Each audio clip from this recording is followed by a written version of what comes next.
Alô, comunidade das redes sociais! Mais uma vez aqui para tratarmos de mais um tema. E o tema de hoje é mimados na escola. O que seria ou que seriam pessoas mimadas na escola? Não sei se todos lembram, penso que sim, até pela média de idade das pessoas que assistem meus vídeos, que todos se lembram da escolinha do professor Raimundo, que primeiro foi exibida em diversos episódios com Chico Anísio e recentemente com seu filho. E na escolinha do professor Raimundo, e os episódios eram engraçados porque aparentemente aqueles personagens não se desenvolviam intelectualmente e nem amadureciam emocionalmente. Parece que ficavam em uma eterna infância. E isso tornava o programa engraçado. A escolinha do professor Raimundo representa, de uma certa forma, um grupo de pessoas que no episódio passou pela escola, mas por não se desenvolverem, eram ligeiramente mimadas pelo professor Raimundo, que as tratava como uma espécie de eternas crianças. O mimo, ele se desenvolve a partir da tenridade, sobretudo a partir do recém-nascimento, quando os indivíduos vêm ao mundo. Por não terem maturação física, maturidade emocional e intelectual, os pais revestem a criança de mimo. Na entonação e nas expressões do rosto, a mãe diz: "Cadê o filhinho da mamãe?" E o pai fala: "Oi, filhinho do papai." Por quê? Porque a criança que está vindo ao mundo precisa ter clara quais são as expressões do rosto, qual é a linguagem corporal que reflete as emoções do afeto. Mas a partir do momento que a criança começa a crescer, ela já vai desenvolvendo uma certa malícia, ela já entende que algumas travessuras ela pode fazer sem ser descoberta, aí a entonação e a linguagem corporal dos pais mudam. Não faça isso. Percebam como o mimo arrefeceu. E conforme vamos crescendo, o mimo vai se dissolvendo, o mimo vai relativamente desaparecendo, muito embora, segundo Peter Sloterdijk, inclusive, o mimo é condição humana. O mimo nunca desaparece porque viemos da vida intrauterina, lugar onde estávamos ali reclusos, totalmente com a impressão da proteção, de repente viemos ao mundo e sempre queremos manter aspectos do mimo, mas isso é um outro assunto para uma outra oportunidade. Mas, de fato, o mimo, na sua expressão primária, ele vai gradativamente desaparecendo das nossas vidas, e relativamente desaparece quase como um todo na nossa percepção. Porém, temos criado no convívio social grupos de pessoas que aparentemente nós damos o direito delas exercerem o mimo. Porque a ausência do mimo se dá a partir do momento onde o cidadão ou cidadã não pode mais ou não podem mais responder por eles em nada. Criança, o adolescente, sobretudo na fase mais próxima ao nascimento.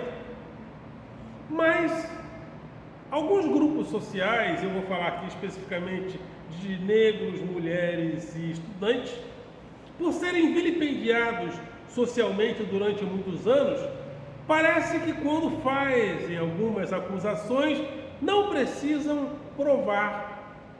Como diz a lei, toda acusação é passível de prova, ou seja, cabe ao acusador o ônus da prova. Então, por exemplo, eu sou negro, mas eu não quero a prerrogativa de poder acusar alguém de racismo sem poder provar. Porque isso é manter a negritude no mimo da falta de responsabilidade. Mulheres, ao acusar homens de assédio e coisas do gênero, têm que provar. Porque senão nós damos a algumas pessoas a capacidade, ou seja, a prerrogativa de serem mimadas, ou seja, é negro, é mulher, então deixa para lá. Não, deixa para lá não. Porque senão nós vamos estender o mimo para outras categorias sociais que, por serem vilipendiadas historicamente, serão tratadas com privilégios extras contrários à própria lei. A menina, por exemplo, sempre uso, que tentou incriminar o Neymar por assédio, foi provado que não.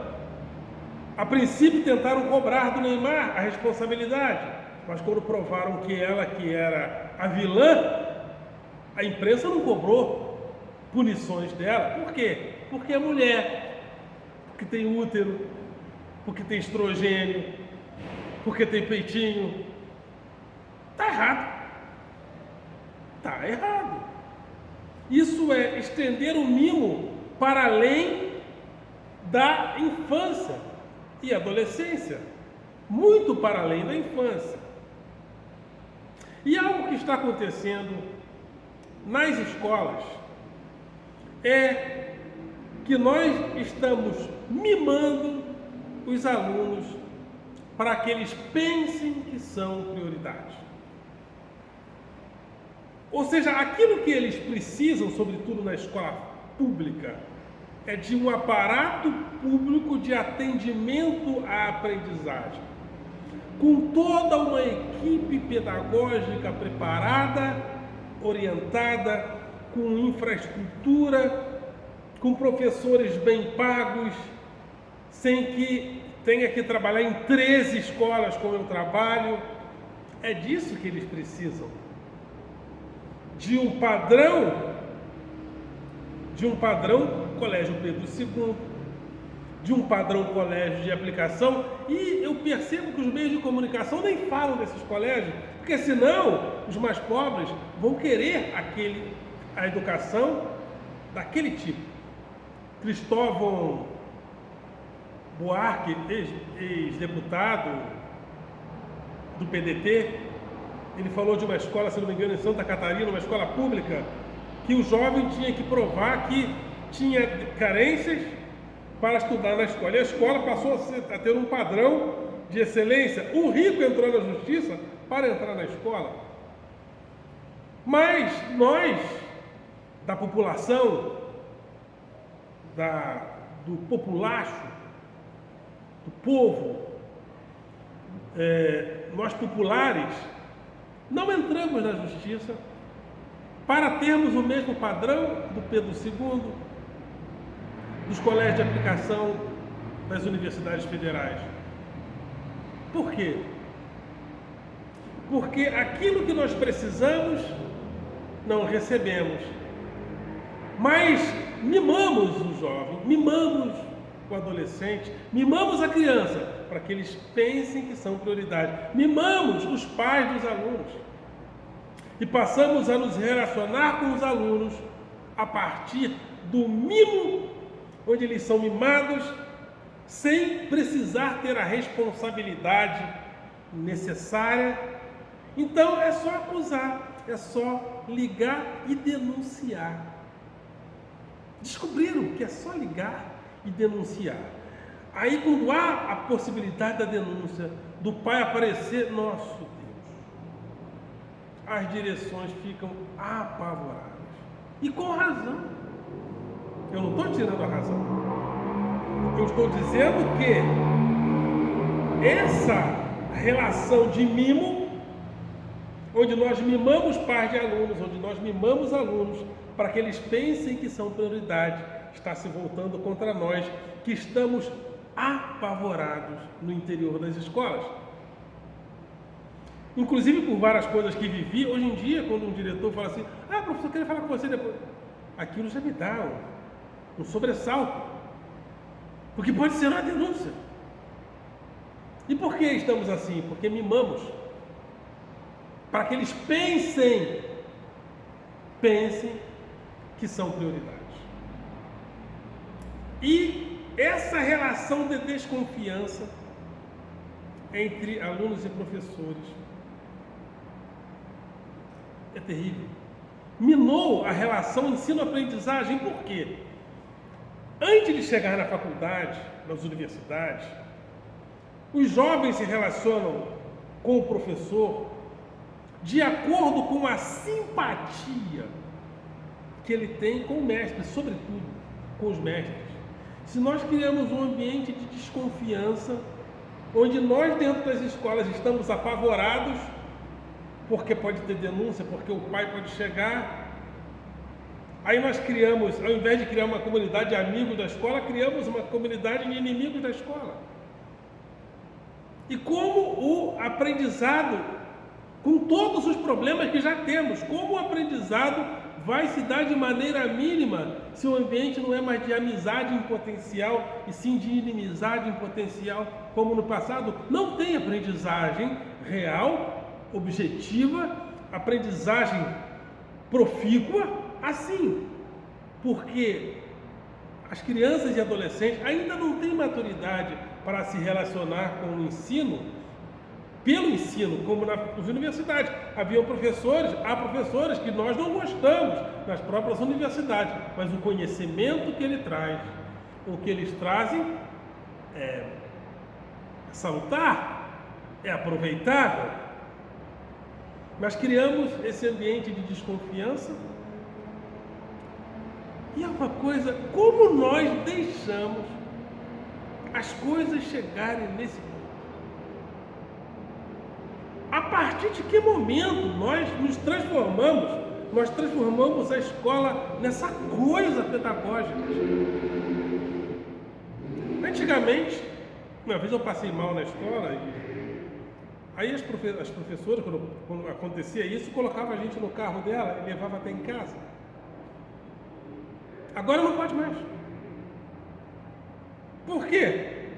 Porque o clima de inimizade é tão grande, porque pode ser que alguém leve uma menina ou uma pessoa para casa e a pessoa vai dizer, me assediou, olhou para minha coxa.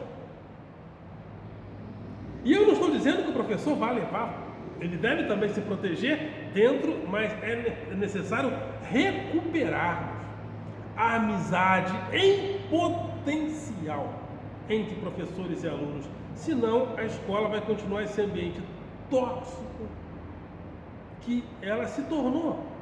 A escola hoje é um ambiente tóxico e de desconfiança. Vou repetir, a escola se tornou um ambiente tóxico e de desconfiança. Isso atinge frontalmente a aprendizagem, porque os jovens e os adolescentes e crianças e adolescentes aprendem a partir da simpatia, do gostar do professor. E nós precisamos fundamentar, trazer de volta esse gostar do professor e tirar essa relação de desconfiança. Eu sonho em chegar um dia do professor poder dar carona para um aluno, voltar a dar carona.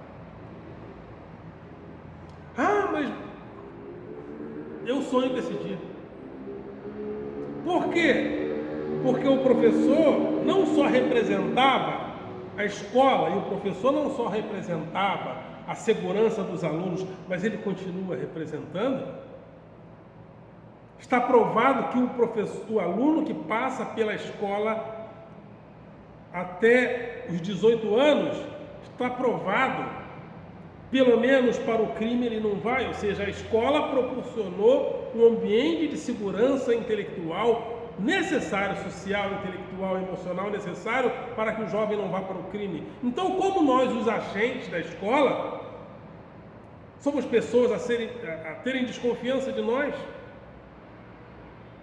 então, mas há um medo, há um temor.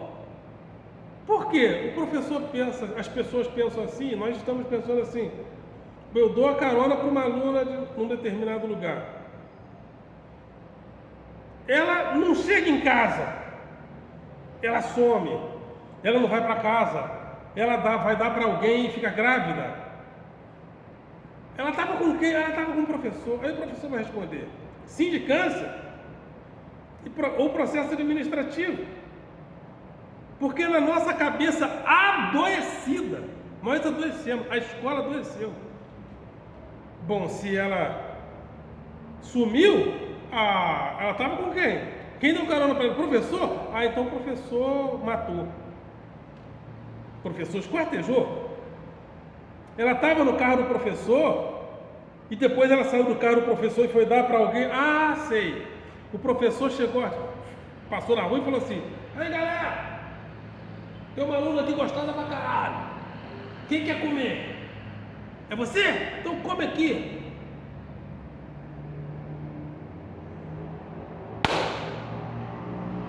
Nós adoecemos sem perceber. Nós adoecemos. Isso é adoecimento.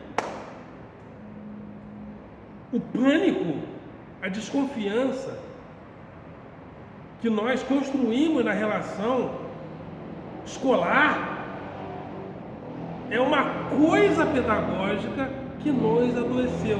Como sair disso? Boa pergunta. Boa pergunta.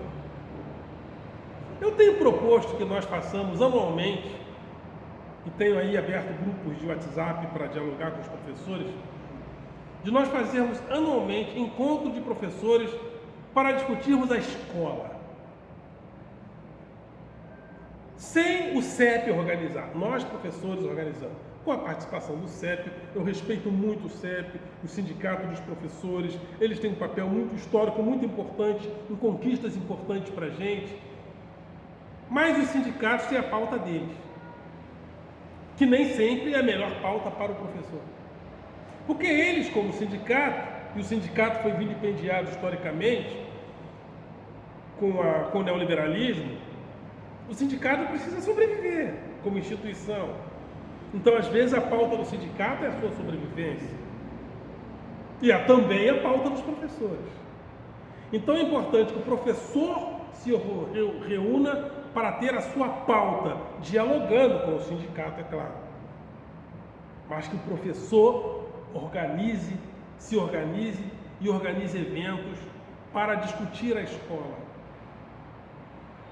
Por quê? Talvez nós não tenhamos percebido que a escola adoeceu. Isso é que é triste, é a gente não perceber. Evidentemente que eu falo a partir do estado do Rio de Janeiro, sobretudo a partir eu falo com um corte nesse nicho onde eu pertenço, o estado do Rio de Janeiro, municípios também, mas o estado principalmente, ou seja, Rio de Janeiro, estado e região metropolitana. Mas os testemunhos que nós temos, principalmente quando nos reunimos com professores de outras reuniões, inclusive já participei com o CEP também, nos outros estados as coisas são testemunhadas da mesma maneira. É importante fazermos uma terapia pedagógica porque a escola adoeceu. Ok, galera? Vocês são do coração.